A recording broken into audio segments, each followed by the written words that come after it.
Initially हम जोर देते हैं किस पे? वैदिक भक्ति पे, रूल्स एंड रेगुलेशंस। क्योंकि अगर वो फिजिकली मंगलाती ही नहीं जा पा रहे तो अंदर सोचने दूर की बात। पहले तो फिजिकली आए, उसके बाद फिर मेंटली आप उसको सोच सकते हैं जो भी मेडिटेट करना है। आप फिजिकली ही नहीं आ रहे हैं तो मेंटली कहाँ से आएंगे? तो इसलिए इनिशियल कुछ सालों में हम एक्सटर्नल रूल्स पे ज्यादा एम्फोसाइज करते हैं कि एटलीस्ट आप फिजिकली आओ, एटलीस्ट आप आदत बनाओ। लेकिन उसमें भी वो लंबे समय नहीं टिक पाएगी अगर उसके साथ इंटरनल वाला अगर नहीं जोड़ा गया। अगर सिर्फ बाहर से अगर कोई आ रहा है तो कुछ दिन के बाद उसको बोर लगेगा, कुछ दिन के बाद उसको लगेगा कि भाई अरे बहुत तकलीफ है उसको, या मतलब कौन करेगा, बहुत टू मच है, मैं इतना नहीं कर पाऊँ। ऐसा एक फ्रस्ट्रेशन आ सकता। वो सब करके भी खुश नहीं रह पाए। वो करके खुश तब होगा जब वो करते समय इंटरनल कल्टीवेशन भी अगर साथ में हो रहा हो तो। If there is no internal cultivation of the desire to love Krishna, then that external activity becomes burdensome. वो एक बोझ बन जाए कि भाई अरे फिर से मंगल आरती जाना, फिर से ये करना, फिर से अरे ये सेवा करना, अरे वो करना, ऐसा लगता भाई एक बोझ जैसा धीरे धीरे ऐसा लगने लग गया। लेकिन अगर अगर साथ में इंटरनल कल्टीवेशन करेंगे, साथ में उसमें आप वो फील कर रहे हैं, आप चैंटिंग भी देखो, जपा भी अगर आप मान लो यू आर कंप्लीटली एब्जॉर्ब्ड, आप कितना मजा आता है जपा का।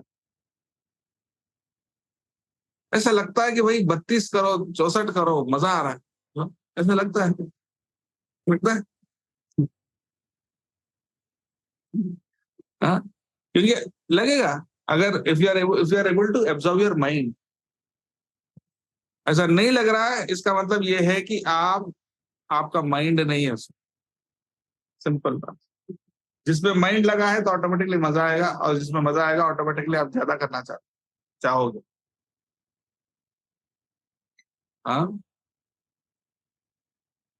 so if the mind is not absorbed, then the body will rebel. The body always wants to do something which the where the mind is present. जिसमें आपको मजा आता है बॉडी वही करना चाहता है, राइट?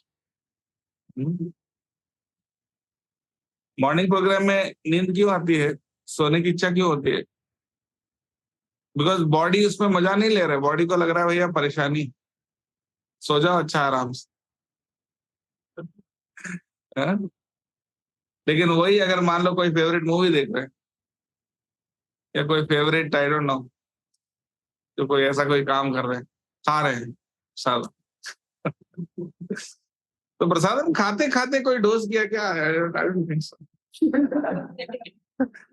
चाहे आप कितने भी टायर्ड होंगे, लेकिन प्रसादम खाते खाते जबकि तो मेरे को नहीं लगता कोई लिए होगा ऐसा। क्यों? क्योंकि उसमें माइंड को ये नहीं लगता है कि ये बर्डनसम, बिकॉज उसमें माइंड लगा हुआ है। आप खा रहे हो तो सोच रहे अच्छा इसकी टेस्ट ऐसा है, your mind is thinking about. So where your mind is absorb, there mind जब एब्जॉर्ब रहता है तो वो काम में मजा आता है। तो इसलिए ऐसा नहीं कि बहुत लंबा देर भी नहीं कर सकते हैं कि भाई हम पहले 5 साल ओनली वैदिक भक्ति करेंगे, उसके बाद रागानु के बारे में सोचेंगे, ऐसा नहीं।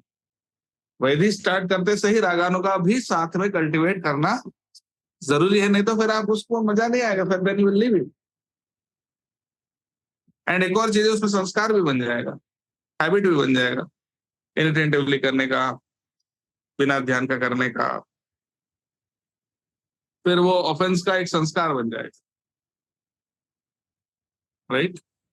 So therefore it is very very important, मतलब बाहर से आना जितना इंपॉर्टेंट है, मन में उस पर मेडिटेट करना भी उतना ही महत्वपूर्ण है, with a desire to progress in